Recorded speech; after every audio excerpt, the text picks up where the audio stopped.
കർത്താവായ യേശുക്രിസ്തുവിൻ്റെ പരിശുദ്ധമായ നാമത്തിൽ എല്ലാ പ്രിയപ്പെട്ടവർക്കും മോർണിംഗ് ഡ്യൂവിലേക്ക് സ്വാഗതം. ഒരു പ്രാവശ്യം കൂടെ നമുക്ക് ഒരുമിച്ച് ദൈവത്തിൻ്റെ സന്നിധിയിൽ ഈ പ്രഭാത സമയത്ത് കടന്നുവന്ന് ദൈവത്തിൻ്റെ മാറ്റമില്ലാത്ത വചനം ധ്യാനിക്കുവാൻ ദൈവം ഒരുക്കിയ നല്ല സമയത്തിനായി ഞാൻ ദൈവത്തിന് സ്തോത്രം ചെയ്യുന്നു. നമുക്കെല്ലാവർക്കും അറിയാവുന്നതുപോലെ ലോകം മുഴുവനുമുള്ള ക്രൈസ്തവർ കഷ്ടാനുഭവ ആഴ്ചയെ ആചരിക്കുന്ന ഒരു ആഴ്ചയിലൂടെയാണ് നമ്മൾ കടന്നു പോകുന്നത്. ഈ സമയങ്ങളിൽ കൂടുതൽ ആളുകളും കർത്താവ് യേശുക്രിസ്തു നമുക്ക് വേണ്ടി കാൽവരി ക്രൂശിൽ ചെയ്തതായ പ്രവൃത്തികളെ സ്മരിക്കുന്നു. അല്ലെങ്കിൽ ഈ ഒരു ആഴ്ച കൊണ്ട് ഉദ്ദേശിക്കുന്നത് യേശുക്രിസ്തു നമുക്ക് വേണ്ടി സഹിച്ചതായ ആ പങ്കപ്പാടുകളെ ഓർക്കുക എന്നുള്ളതാണല്ലോ. ഇന്ന് ഞാൻ നിങ്ങളോട് സംസാരിക്കാൻ ആഗ്രഹിക്കുന്നത് യെശയ്യാ പ്രവചനം 53-ാം അധ്യായം അതിൻ്റെ 1 മുതൽ ഉള്ള ചില വേദഭാഗങ്ങളാണ്. ഞങ്ങൾ കേൾപ്പിച്ചത് ആർ വിശ്വസിച്ചിരിക്കുന്നു? യഹോവയുടെ ഭുജം ആർക്ക് വെളിപ്പെട്ടിരിക്കുന്നു?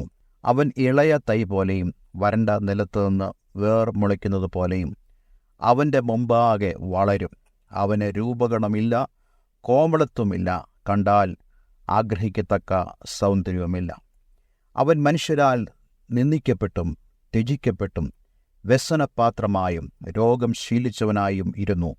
അവനെ കാണുന്നവർ മുഖം മറച്ചു കളയത്തക്കവണ്ണം അവൻ നിന്ദിതനായിരുന്നു. നാം അവനെ ആദരിച്ചതുമില്ല. കർത്താവ് യേശുക്രിസ്തുവിനെ തൻ്റെ കണ്ണുകൾ കൊണ്ട് നേരെ കാണാതെ ആത്മീക ദൃഷ്ടിയാൽ യേശുക്രിസ്തുവിനെക്കുറിച്ചുള്ള ഒരു വെളിപ്പാട് പ്രാപിച്ചുകൊണ്ട് പ്രവാചകനായ യെശയ്യാവ് പ്രവചിക്കുന്നതായ ഒരു വേദഭാഗമാണ് ഇവിടെ വായിക്കുന്നത്. ഇവിടെ നമുക്ക് വായിക്കാൻ കഴിഞ്ഞതുപോലെ കർത്താവ് യേശുക്രിസ്തുവിൻ്റെ അപ്പിയറൻസിനെക്കുറിച്ച്, അവൻ കടന്നുപോകുന്ന അവസ്ഥകളെക്കുറിച്ച് ഇവിടെ യെശയ്യാവ് പ്രവാചക ദൃഷ്ടിയിലൂടെ സംസാരിക്കുകയാണ്. സുവിശേഷങ്ങളിൽ കടന്നുപോയ അവസ്ഥകൾ എല്ലാം തന്നെയോ നമുക്ക് കാണാൻ കഴിയുന്നില്ല. പക്ഷേ യെശയ്യാവിലൂടെ കർത്താവ് യേശുക്രിസ്തു കടന്നുപോയ ആ അവസ്ഥ നമുക്ക് വളരെ വ്യക്തതയോടുകൂടെ കാണുവാൻ സാധിക്കുന്നുണ്ട്. ഇത് വളരെ ശരിയായിട്ടുള്ള ഒരു വേദഭാഗമാണ്. അതുകൊണ്ടാണല്ലോ പരിശുദ്ധാത്മാവ് ഈ വേദഭാഗം യെശയ്യാവിലൂടെ സംസാരിക്കുന്നത്. നമുക്കറിയാം, ഇന്ന് ലോകത്തിൽ പല ആളുകളും യേശുക്രിസ്തുവിനെ മനസ്സിലാക്കുവാൻ യേശുവിൻ്റേതെന്ന് ആരോപിക്കുന്നതായ പടം വയ്ക്കാറുണ്ട്. ഈ യെശയ്യാ പ്രവചനം 53 വായിക്കുമ്പോൾ നമ്മൾ ഈ ലോകത്തിൽ യേശുവിൻ്റേതെന്ന് ആരോപിക്കുന്ന പടവുമായി യാതൊരു തുലനവും ഈ വേദഭാഗത്തിനില്ല. മറിച്ച് ഈ വേദഭാഗം ഉച്ചൈസ്ഥിരം ഘോഷിക്കുന്നത് യേശു എങ്ങനെയുള്ള അപ്പിയറൻസ് ഉള്ള ആളാണെന്നാണ് നമുക്കിവിടെ കാണാൻ കഴിയുന്നത്. യേശുക്രിസ്തു ഈ ഭൂമിയിലായിരുന്ന സമയത്ത് യേശുവിനെ കൂടുതലും ആളുകൾ നിരസിച്ചു എന്ന് നമുക്ക് കാണാൻ കഴിയുന്നുണ്ട്. അതേ കാര്യമാണ് ഇവിടെ പറയുന്നത്.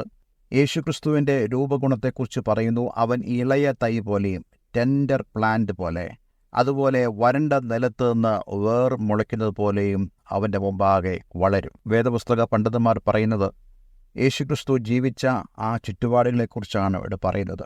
നമുക്കറിയാം, ഗലീലയുടെ പ്രദേശങ്ങളിലാണ് യേശു ആയിരുന്നത്. നസറേത്തിലാണ് യേശുക്രിസ്തുവിൻ്റെ മാതാപിതാക്കൾ ഉണ്ടായിരുന്നത്. നസറേത്തിൽ നിന്നും വല്ല നന്മ വരുമോ എന്നുപോലും ഒരു ചോദ്യം വിശുദ്ധ ബൈബിളിൽ നമുക്ക് കാണാൻ കഴിയുന്നുണ്ട്. ദൈവം തൻ്റെ പുത്രനായ യേശുക്രിസ്തുവിനെ ഈ ഭൂമിയിലേക്ക് അയക്കുമ്പോൾ ലോകത്തിൽ വളരെ എസ്റ്റീമഡ് ആയിട്ടുള്ള പ്രദേശങ്ങളിൽ യേശുവിനെ വളരുവാനുള്ള സാഹചര്യം വേണമെങ്കിൽ പിതാവിനൊരുക്കാമായിരുന്നു. പക്ഷേ പിതാവായി ദൈവം പ്രസാദിച്ചത് അവൻ ഇളയ തൈ പോലെയും വരണ്ട നിലത്തുനിന്ന് വേർ മുളയ്ക്കുന്നത് പോലെയും അവൻ്റെ മുമ്പാകെ വളരണമെന്നുള്ളതാണ്. ക്രൂശിൽ കിടന്നുകൊണ്ട് യേശു വിളിച്ചു പറഞ്ഞൊരു കാര്യമുണ്ട്. എൻ്റെ ദൈവമേ, എൻ്റെ ദൈവമേ, നീ എന്നെ കൈവിട്ടത് എന്ത്? ക്രൂശിൽ മാത്രമല്ല, തൻ്റെ ജീവിതത്തിൻ്റെ പല അവസരങ്ങളിലും ഈ ത്യജിക്കപ്പെടൽ യേശു അനുഭവിച്ചിട്ടുണ്ട്. മനുഷ്യരാലുള്ള ത്യജിക്കപ്പെടൽ. നമുക്കറിയാം, നമ്മുടെ മക്കൾക്ക് അവർ സമൂഹത്തിൽ അംഗീകരിക്കപ്പെടുവാൻ മാതാപിതാക്കൾ അതിനുവേണ്ട ക്രമീകരണങ്ങളെല്ലാം ചെയ്യുന്നു. പക്ഷേ പിതാവായ ദൈവം തൻ്റെ പുത്രന് വേണ്ടി അങ്ങനെയുള്ള സ്റ്റെപ്പുകൾ എടുത്തില്ല. മറിച്ച് അവൻ ത്യജിക്കപ്പെട്ടവനായും നിരസിക്കപ്പെട്ടവനായും ഇരുന്നു. ഞാൻ പൂർണ്ണമായും മനസ്സിലാക്കുന്ന ഒരു കാര്യമുണ്ട്. കാൽവരി ക്രൂശിൽ മാത്രമല്ല പിതാവായ ദൈവം തൻ്റെ പുത്രനെ കൈവിട്ടത്. തൻ്റെ ജീവിതത്തിൽ ഉടനീളമുള്ള പല സന്ദർഭങ്ങളിലും പിതാവായ ദൈവം തൻ്റെ മുഖം യേശുവിന് മറച്ചിരുന്നു. യേശുവിൻ്റെ ഗതസമനിലെ പ്രാർത്ഥന നോക്കുക. ആ പ്രാർത്ഥനയിൽ പോലും പിതാവായ ദൈവം ആ പ്രാർത്ഥനയ്ക്ക് യേശു ആഗ്രഹിച്ച രീതിയിലുള്ള മറുപടി കൊടുത്തില്ല. അതുപോലെ യേശുവിനുണ്ടായിരുന്ന പ്രശ്നങ്ങൾ, പ്രതികൂലങ്ങൾ, ഇവയെല്ലാം തന്നെ പിതാവായ ദൈവം അവൻ്റെ ആ ദാസ്യ ജീവിതത്തിന് തക്കതായ സാഹചര്യങ്ങൾ മാത്രമേ യേശുവിന് ഒരുക്കിയുള്ളൂ.